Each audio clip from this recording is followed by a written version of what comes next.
वॾे वज़ीर मुराद अली शाह जी हिदायत ते नाणे खाते 32 अरब 40 करोड़ रुपया मुख़्तलिफ़ तरक़ियाती स्कीमुनि लाइ जारी करे छॾिया। वॾे वज़ीर जी हिदायत ते नाणे खाते 2 अरब 27 करोड़ 58 लख 79 हज़ार रुपया लोकल बॉडीज़ खे बि जारी करे छॾिया। वॾे वज़ीर मुराद अली शाह चयो आहे त मुल्क में सिंध वाहिद सूबो आहे जंहिं नए साल जे पहिरें हफ़्ते में बजट जारी करे छॾी आहे। इहा रक़म गुज़िरियल हफ़्ते जे शुरू में जारी कई त जीअं बल्दियाती इदारा बहितर कमु करे सघनि।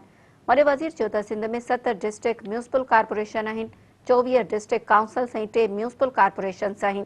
सूबे में 39 म्यूनिसिपल कमेटीज़, 147 टाउन कमेटीज़ ऐं 1526 यूनियन काउंसिल्स आहिनि। वॾे वज़ीर चयो त सिंध हुकूमत वफ़ाक़ खां OZT में घटि वसूलनि बावजूदु लोकल बॉडीज़ खे वधीक फंड ॾिए थी।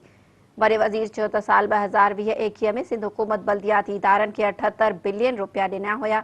हिन साल बल्दियाती इदारनि जी एलोकेशन 15% वधाए 82 बिलियन रुपया कई वई आहे। वॾे वज़ीर चयो त प्रॉपर्टी टैक्स जो 82% हिसो लोकल काउंसिल्स खे अदा कयो वञे थो। कराची मां 2020-21 में प्रॉपर्टी टैक्स जी मद में 1603 739 मिलियन रुपया वसूल कया। वॾे वज़ीर चयो त असां ॼाणूं था त लोकल बॉडीज़ खे हर लिहाज़ सां मज़बूत कयूं। वॾे वज़ीर लोकल बॉडीज़ खे पंहिंजा वसीला बि वधाइण जी हिदायत कई।